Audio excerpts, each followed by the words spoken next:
Welcome to Faith Jam, nurturing, learning, and hearing.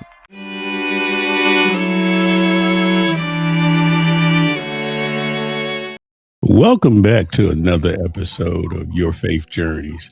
This is where we intersect between the faith world and the secular world.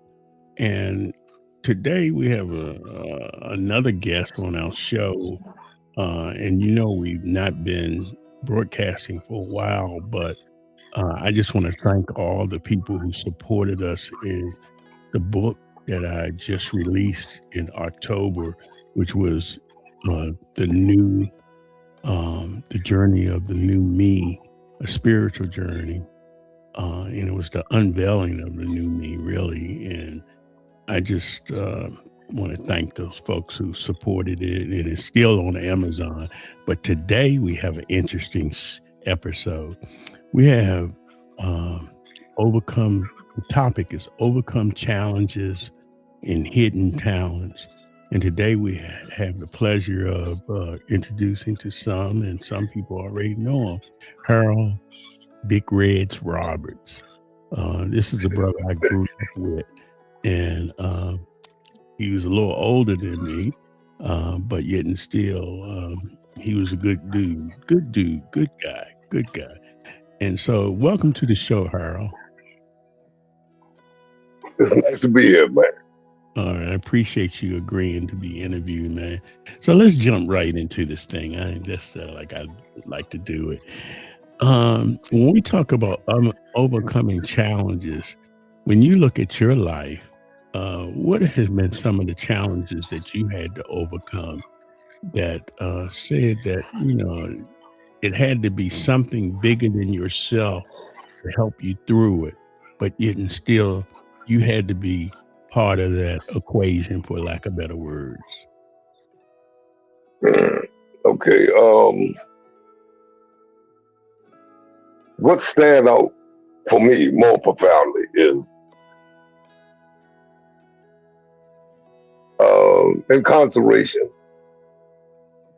and educating myself, I would say. Being illiterate, being self-taught.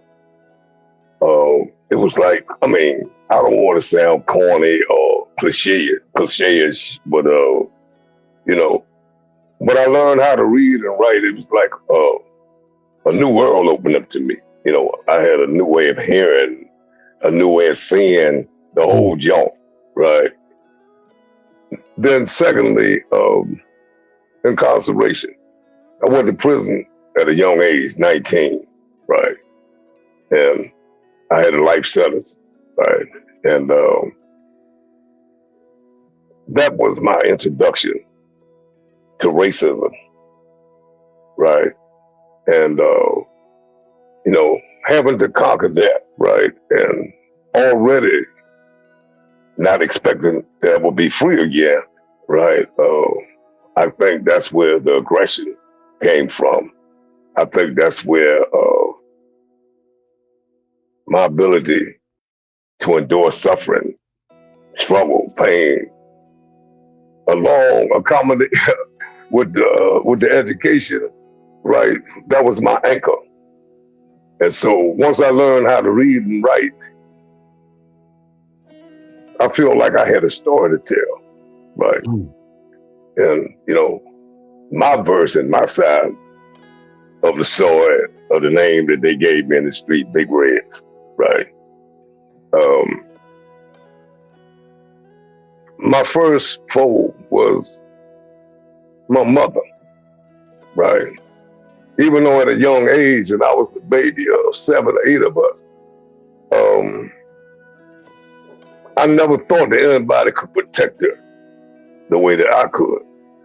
And so, being absent now for many years, it was beyond my protection. And that bothered me, that disturbed me greatly. Then it was, the family structure, right?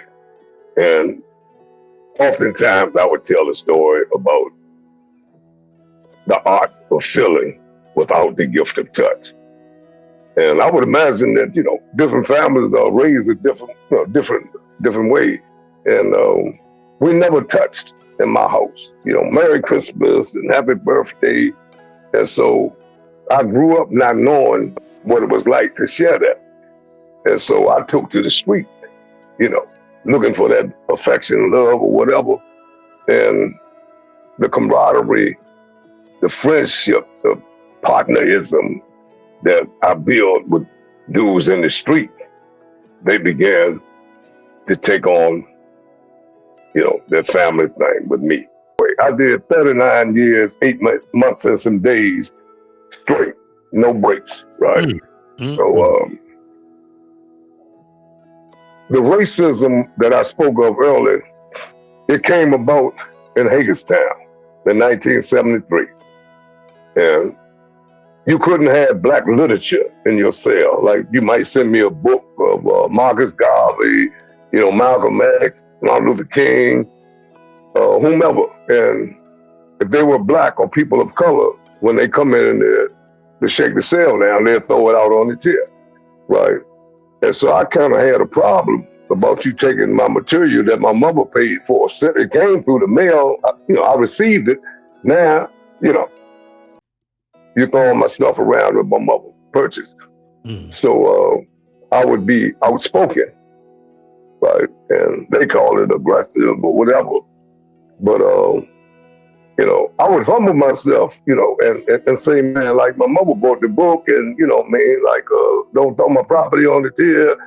And, it went somewhere else, right?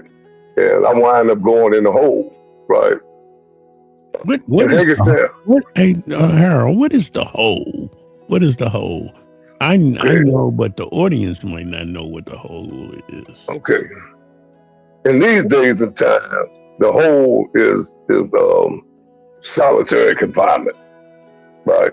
Gotcha. Where you understand, where you broke institutional rule and they send you to the hole and they sentence you, from 30 days up to whatever, right? But in my day, right, the hole was the hole, right? Like Hagerstown, they had a hole in the floor where you would defecate, use the bathroom, and they would pull a string outside on the tier, right? However, you categorize the whole thing. It's being in the cell like 23 hours a day, right? And in the hole, people relieve from frustration, might have had death in their family. I mean, it's always an issue. It's always the problem. And when I was in the penal farm in the old jail, there was one Black correctional officer. Everything, they said it was nepotism. It was grandmothers and grandsons, daughters, cousins, that kind of thing. So they had a pole that was bolted to the floor. When you go to the lieutenant's office, they would handcuff you to the pole and beat you. They call it the whipping pole, right? So a lot of Washingtonians, dudes from out of D.C., right? D.C. was chocolate city, cold-blooded. And you can't tell us go sit in the back of the bus or shut up, nigga. We didn't tolerate that, right? And so that posed a problem. So to fast forward from the 70s, and I touched the feds in the 90s, right? Like 95. I spent 20 years in the Baltimore Penitentiary, right? And that was my school of hard knocks. That was my introduction into prison life. They taught me, how to walk in the land of the living dead. And I seen at least 3, not seen personally, but lights go out, sit in the electric chair until they came with lethal injection. So it was a growth process, but what I would not relinquish, what I would not give the system, I wouldn't let them take my heart, right? to the point where I didn't care about nobody but myself. Right? I didn't think about no kids, no babies, no woman, nothing. It's like I was in beast mode, survival mode, right? And I knew that they was playing psychological warfare. I mean, I had to get up on that.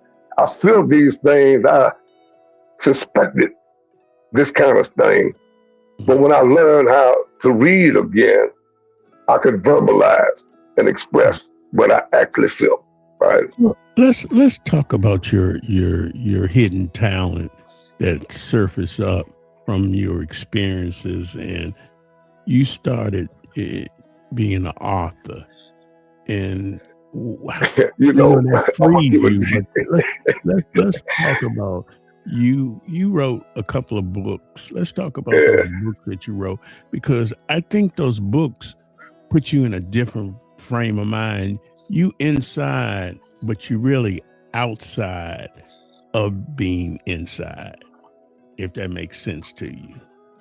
Yeah, I feel you. It was always said that, men don't cry, right? And I'm not saying it's a bad thing, but I know when I was a kid, it was like, man up, boy. I'm going to the club, or I'm going out with your aunt. You the man of the house. It was always man, you know what I mean? And so anything that looked remotely feminine or, wild, we didn't do it. Right? And so, the true essence of a man, you know what I mean, that came later on, right? So I humbly and honestly state to you that, in my opinion, in order to get to something, you got to go through something. Right? Say that one more time. Say that one more time. Man. No, in real life, man, in order to get to something, you got to go through something. Yes, right? Indeed. Yes, indeed. And so I remember one day a female asked me, she said, what did I think was my greatest strength? Right. And I said, I think it's my ability to endure suffering and pain. Right.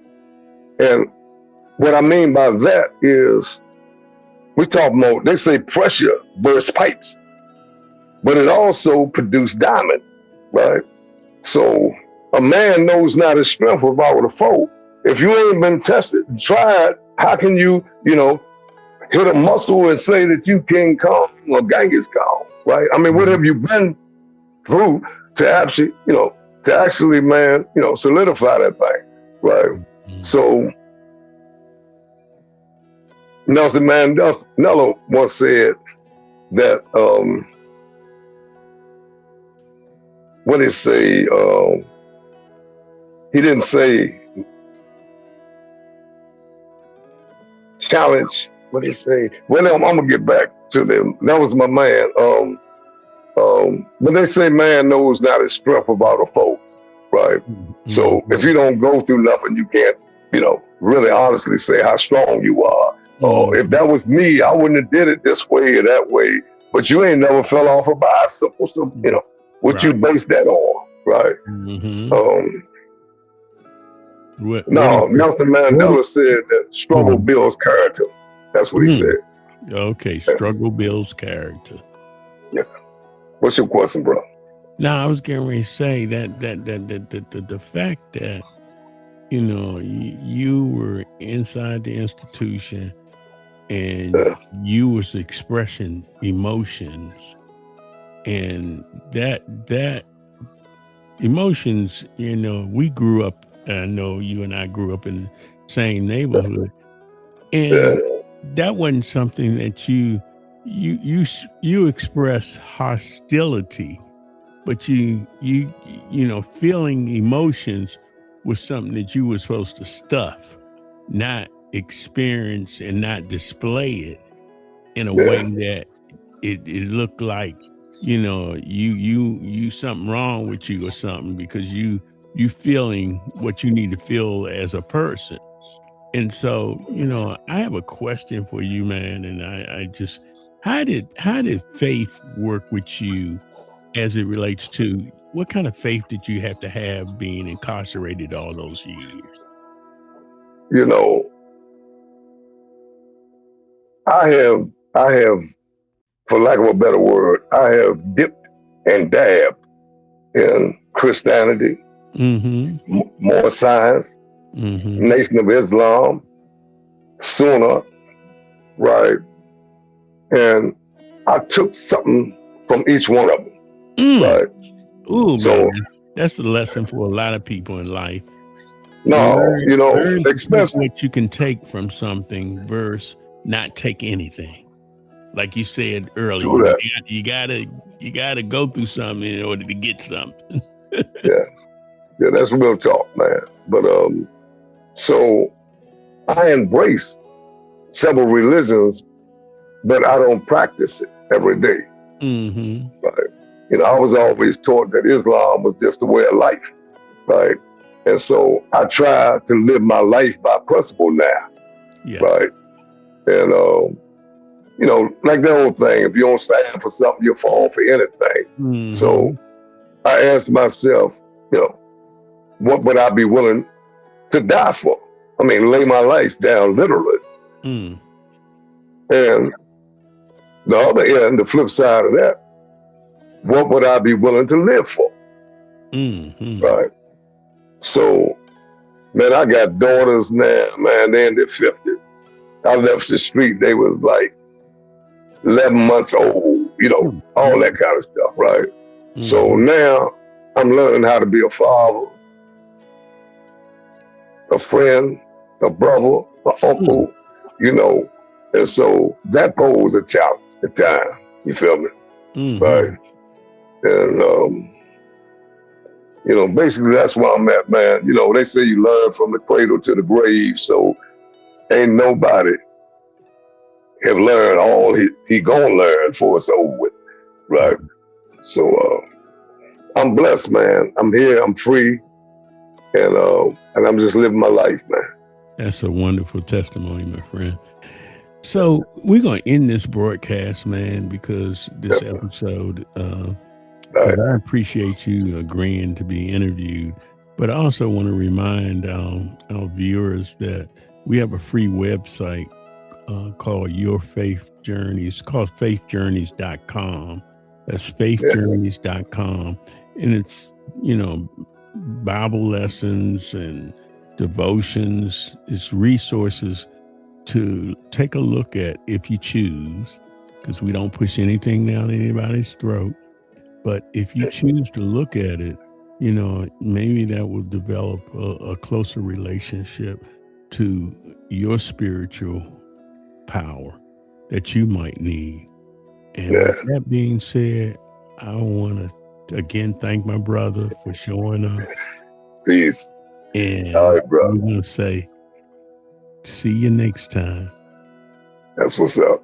We'd like to express our gratitude to our sponsors and donors for supporting the Faith Journey podcast. Thank you for tuning in. May you be blessed and continue to smile.